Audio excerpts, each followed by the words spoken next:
Greetings. This is Greg for Tesla Fan Insight. Thanks once again for joining us.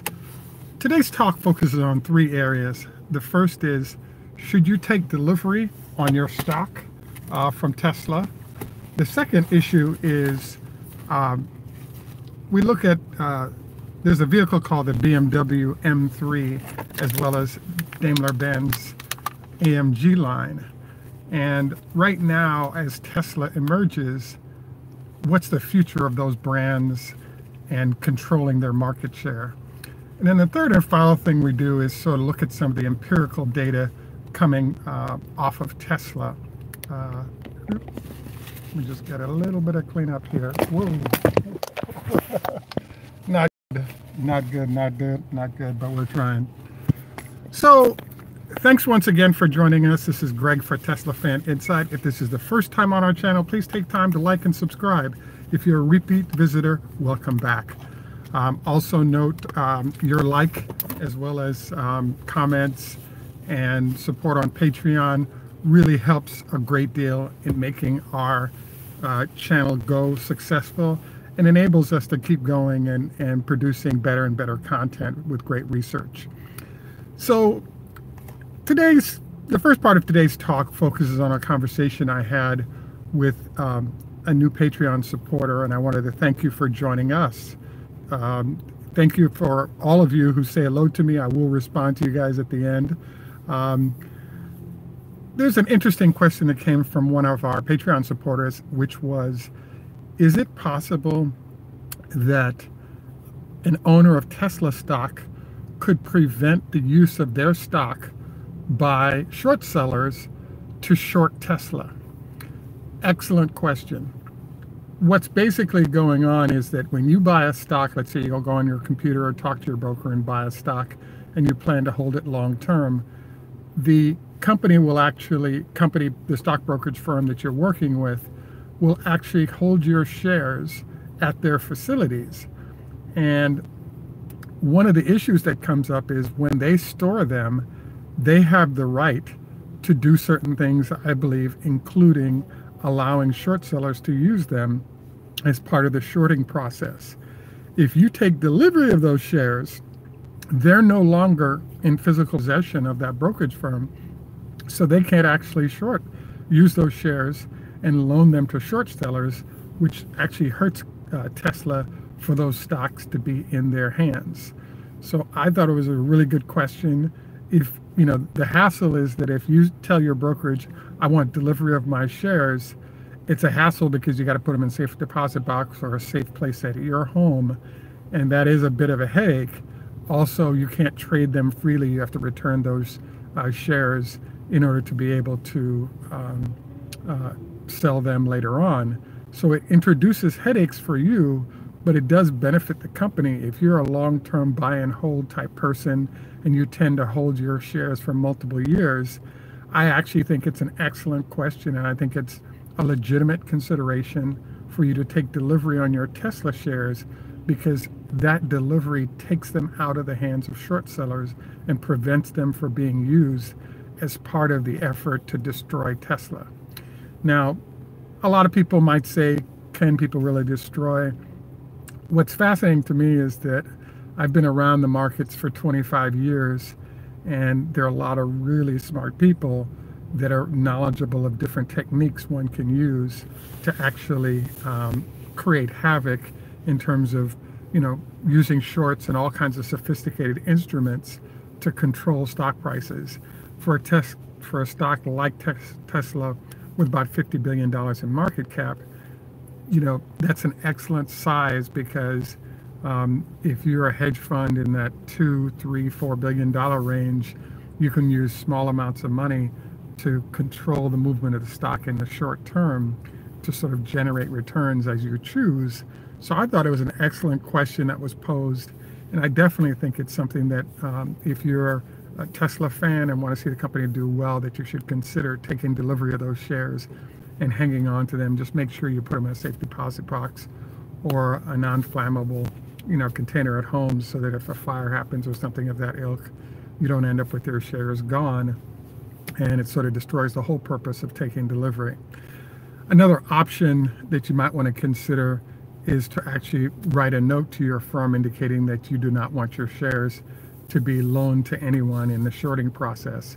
I believe they have to honor this, but the firms make too much money, I believe, to go beyond not taking this cash in, because it's basically free money that they get, or free return that they get from, allowing your shares to be borrowed by other entities. The next thing I wanted to cover today is that I just wanted to note that I'm a BMW fanatic. I've been a fan of BMW for years. I used to own an M3. Still think it's a terrific car. So the M3 started the trend of, want to say, vicious cars, just really fun to drive, small cars, big engines, etc. Sort of the process of an M3 has been transferred to the AMG line of Mercedes, as well as to the Audi 3 line. And the basic concept is, can you take a V8 basically and stuff it into a very small car? So now the body weight of the car doesn't affect your ability to enjoy all kinds of power. In fact, it's a better deal to have a very small car with a V8, because now you just have vicious power without all kinds of body roll and size of vehicle affecting how you can get your performance done. So I kind of bring this up because there's a question that's been lurking in my mind as I sort of empirically watch the current group of owners getting their Model 3s. This sort of dialogue is sort of generated by the fact that, there's an interesting process going on where anytime you have a product or service like the Model 3, there are different tiers of users. So the first tier is something called an early adopter. And then those folks will give feedback to all of us, and we're using the information we get to say, oh, your experience was this, we can make the call from there. Well, what I've been sort of stunned by watching for is when people who can afford an $80,000 vehicle are saying, hey, I could have had an M3, or I could have had an AMG, or even a low-end S-Class. Why would I buy a Model 3? Because all of a sudden I get one little screen instead of multiple screens in my big Mercedes, etc., etc.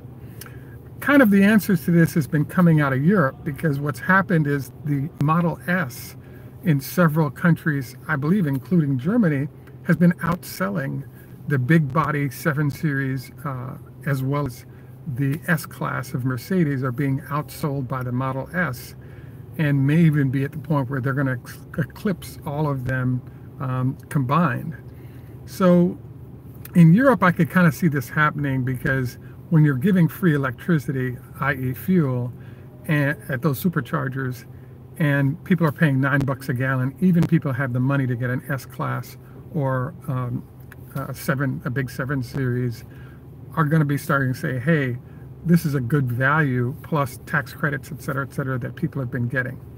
So the question is, what's going on in the United States? And as I watch the new owners and talk with them of the Model 3s, there are folks that are a little bit uncomfortable getting about 50 or 60K to get their Model 3s.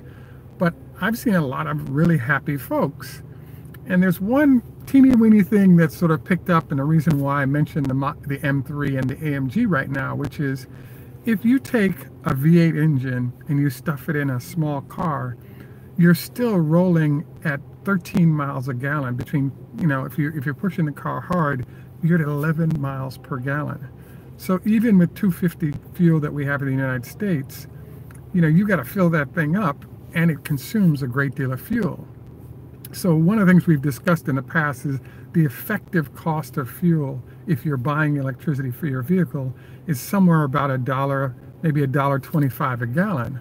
So that can add up in terms of the difference. If you're at 250-ish, call it 270 a gallon that we're seeing in the DC area, for a third the cost of your fuel, you're able to run performance numbers comparable to what the M3 and AMGs are doing.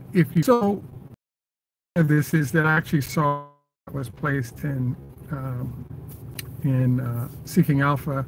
What they were talking about is that as the Model 3 ramps, what they're seeing is there's a number of buyers who would normally buy, the performance version of the Daimler vehicles or Daimler vehicles or the BMW or the Audi A3s, and they're starting to step away from that and into the Tesla products.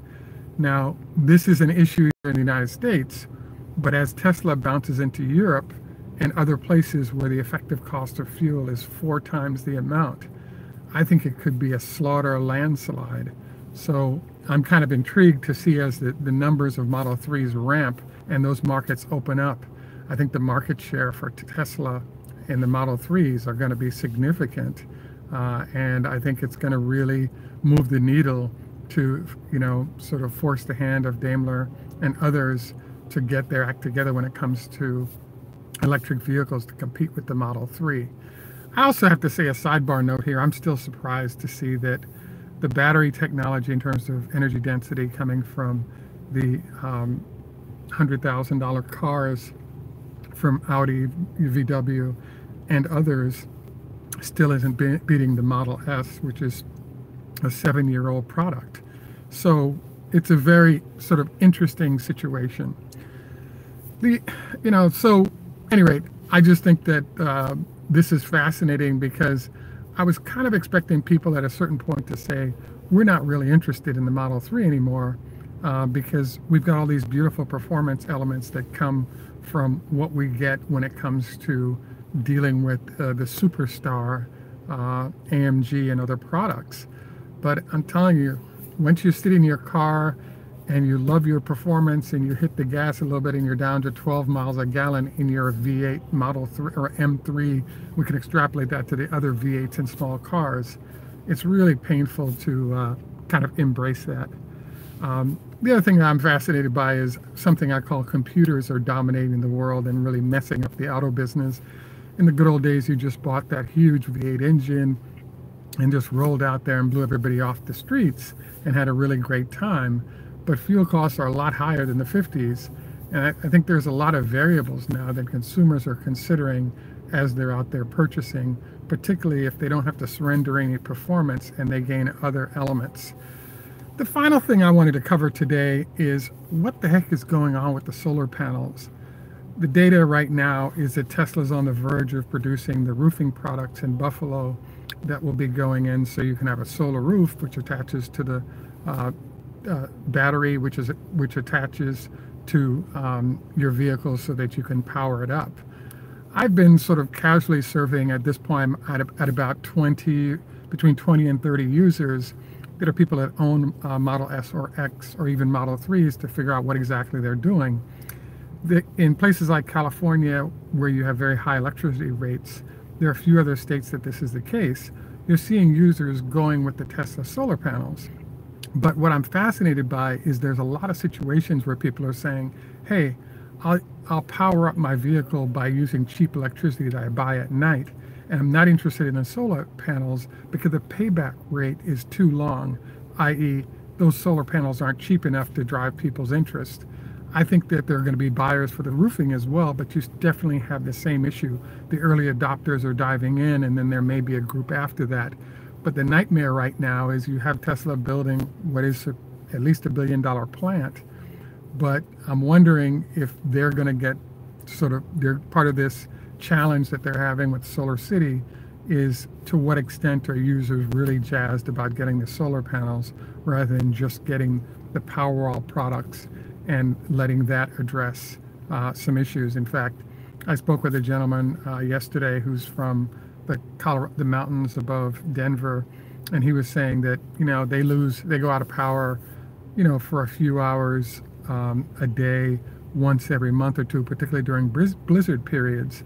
So having a Tesla Powerwall in to go with his Tesla vehicle is nice because he has a couple of days of power and he doesn't have to worry about power outages, and he can split usage between a vehicle, etc., particularly in a zone where there are outages that are driven by severe weather conditions. So I thought that was an interesting example of what I mean by this. So in essence, we're all wondering what's going to go on with the whole solar panel, roofing panel, Solar City products.